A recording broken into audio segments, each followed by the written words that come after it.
Bonjour à tous! Dans cette vidéo, je vais vous montrer comment on a construit nous-mêmes le tour de notre hotte de cuisinière. On l'a fait en bois parce que on est dans un chalet ici, on voulait vraiment aller chercher un look rustique et on pouvait l'harmoniser avec les teintes de bois du chalet et c'est surtout très économique. Juste de faire ce tour-là en bois nous a coûté environ 80 $. C'est sûr que vous pourriez le faire dans un matériau qui est plus résistant à l'humidité, du stratifié ou même beaucoup de personnes les font en gyps. Il faut vraiment s'assurer que ça soit nettoyable. Nous, on a mis beaucoup de couches de vernis quand on a terminé pour que ça reste nettoyable. On a aussi pris un insert de hotte qui soit vraiment puissant pour le volume de notre chalet. Mais je ne vais pas rentrer dans les détails de tout ça parce que j'ai écrit un billet de blog qui est très complet sur toutes les normes pour les inserts de hotte, également pour les dégagements à respecter quand on construit. Donc, allez dans la description de cette vidéo, vous irez voir mon billet de blog où je rentre vraiment dans tous les détails techniques. Par contre, ce que je vais vous montrer maintenant, c'est en étapes comment on a vraiment fabriqué ce tour de hotte. Ça nous a pris à peu près 6 heures à faire nous-mêmes. Donc, suivez les étapes et honnêtement, je pense que le résultat est assez réussi. Tout d'abord, vous devez vous assurer d'avoir eu un électricien qui est venu poser une prise pour brancher la hotte et d'avoir une sortie vers l'extérieur. L'insert en inox vient avec des petits trous qui sont conçus pour qu'on puisse poser un tour de bois autour. Et nous, on a préféré le faire au sol pour vraiment s'assurer que notre encadrement de bois soit complètement en contact avec l'inox partout, que les vis soient hyper solides. C'est sûr qu'on aurait pu le faire après, faire d'abord notre tour en bois, le poser au mur et ensuite venir mettre l'insert. Mais on a préféré vraiment faire notre assemblage au sol pour que ça soit hyper solide. Et là, vous voyez au mur, je trace l'endroit où va venir la hotte avec le bon dégagement, le bon niveau. En arrière du mur, il faut savoir que j'ai du contreplaqué de bois, ce qui permet de fixer cette première planche, qui va supporter finalement toute la hotte, de la fixer solidement au mur. On a rajouté des petites équerres en métal, comme ça lorsqu'on va venir insérer notre tour de bois, eh bien il tient vraiment perpendiculairement sur cette planche de bois. Là, on vient justement fixer notre tour de bois sur la planche qui supporte le tout, avec les petites équerres. Vous remarquez qu'on a un dégagement, hein. Notre insert de hotte n'est pas collé contre le mur. Évidemment, on veut que la fumée de cuisson se rende au bon endroit. Donc, c'est pour ça qu'on a calculé un certain dégagement entre le mur et l'insert de hotte. Donc, ce sont les L que vous voyez et qui viennent se fixer dans les équerres, les petits L en bois. C'est ça qui permet d'avoir ce dégagement avec l'insert. Donc là, on est sûr d'être de niveau. On rajoute bien des vis dans notre support, mais ça ne sera pas suffisant. Vous allez voir, c'est vraiment très lourd. Il va falloir qu'on vienne fixer notre hotte par le dessus. Comme la hotte est en porte-à-faux, il faut absolument la retenir par le dessus. Donc, ce qu'on est venu faire, c'est fixer un bout de planche de chaque côté de notre insert de hotte dans le mur, un peu plus haut. Donc vous voyez, ça tient très solidement dans le mur parce que je le rappelle qu'en arrière du mur, c'est du contreplaqué de bois. Donc cette planche qui va servir de soutien va venir retenir une planche transversale fixée dans notre cadre de hotte. Donc elle vient soutenir vraiment complètement notre cadre de hotte sur le dessus. On est venu donner un angle à la planche transversale pour pouvoir bien la visser dans le cadre. J'ai tout simplement utilisé un stylo, donc un crayon pour dessiner l'angle de la planche, mais j'aurais pu le faire avec une fausse équerre. On est allé couper cette planche avec une scie à onglet en lui donnant le bon angle. Vous allez voir que c'est beaucoup plus facile de venir la fixer dans le cadre parce qu'elle est exactement au même niveau.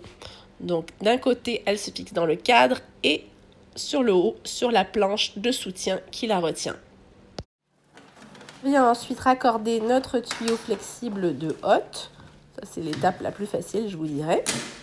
Youpi, la hotte fonctionne, une bonne chose de faite. Et maintenant, on continue le côté esthétique de la hotte. On veut quand même qu'elle monte jusqu'au plafond, en l'occurrence chez nous jusqu'à la poutre. Donc on s'est fait une boîte. Cette petite boîte, vous allez bien comprendre à quoi elle sert. C'est pour fixer ensuite les planchettes décoratives dessus. On a fait la boîte en haut qui correspond au dégagement qu'on souhaitait avoir pour les petites planchettes. Donc maintenant, il faut faire le support sur chaque côté. On est allé prendre un bout de bois comme ça. Il faut mesurer l'angle pour que ça arrive dans la boîte. Alors, on est venu le placer ici avec notre crayon. On a dessiné l'angle à couper. plaçant à l'intérieur. On l'a coupé en premier. On a vérifié que ça fitait bien. Donc il est bien coupé. On a pris ensuite l'autre bout. Même technique. On est arrivé avec l'autre bout. On est allé mesurer l'angle. Ici, avec le crayon, on a fait la bonne trace d'angle. On l'a coupé. Et on est sûr d'avoir une traverse qui fonctionne. Ce qui est vraiment important, c'est qu'ici, tout sur le côté soit enligné. Parce que c'est là-dessus qu'on va venir clouer nos planches. Sur l'avant aussi, il faut que ça soit vraiment enligné puisque nos planches vont venir sur le dessus. Et regardez, on s'est même laissé le dégagement sous la poutre pour que ça arrive exactement flush.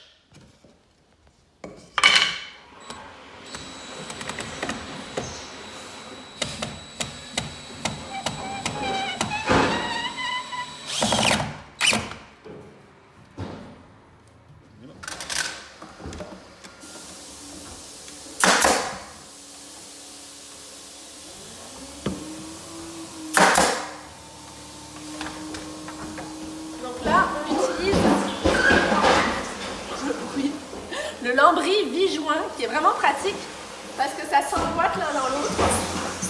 Et pour pouvoir faire l'angle, ben c'est très simple. Avec mon crayon, ici, de l'autre côté, je viens dessiner l'angle dont on a besoin. Et on n'a plus qu'à le couper et l'emboîter. Vous savez qu'on va protéger la hotte de l'humidité avec plusieurs couches de vernis, et bien autant poncer tout de suite les lattes de bois, comme ça va se mettre plus facilement et je ne ferai pas de poussière dans la maison.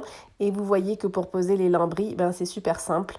On les emboîte, on les coupe, en fait on les coupe, on les emboîte et avec un pistolet à clous, on vient les fixer dans le cadre. Donc ça c'est vraiment pas une étape très compliquée, sauf qu'il faut bien prendre les mesures pour ne pas se tromper. Et une fois que tout est refermé, eh bien, on va pouvoir venir mettre des petites baguettes sur chaque côté de la hotte pour que ça soit un petit peu plus beau.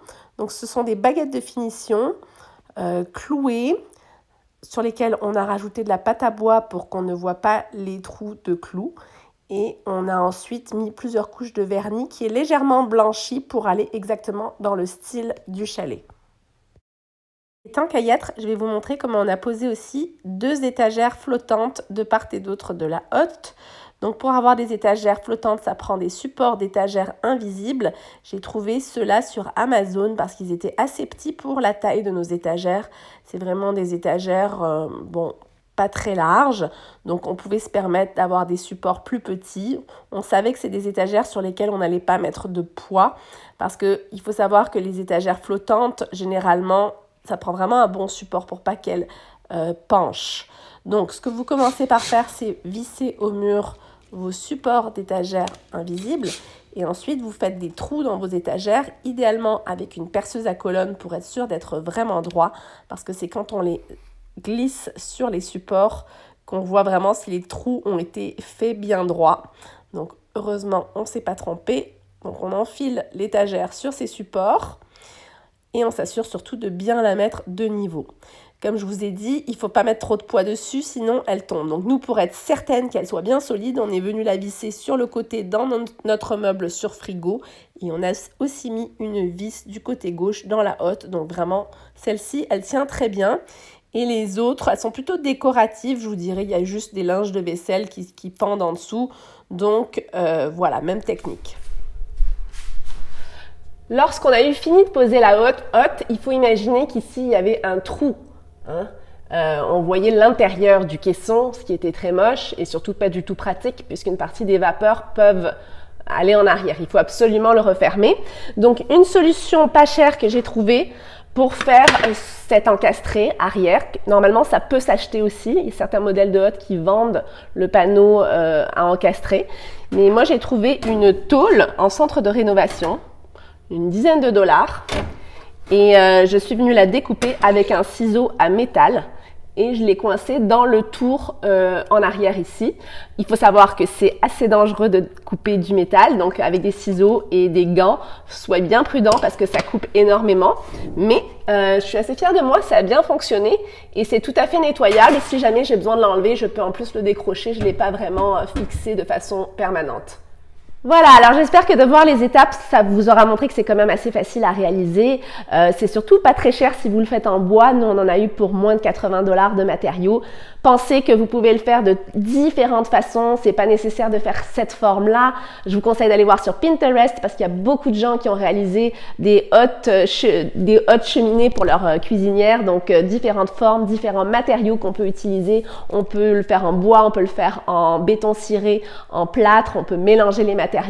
Bon, le bois, c'est peut-être moins facile d'entretien, donc assurez-vous de faire comme chez nous et de mettre plusieurs couches de vernis pour que ça soit bien lavable. Sinon, vous pouvez privilégier d'autres matériaux qui sont plus nettoyables. Mais en gros, ce modèle-là, vraiment, n'a pas été très cher et c'est surtout qu'il vient vraiment complémenter parfaitement le look de notre chalet avec du bois clair comme on a sur les poutres.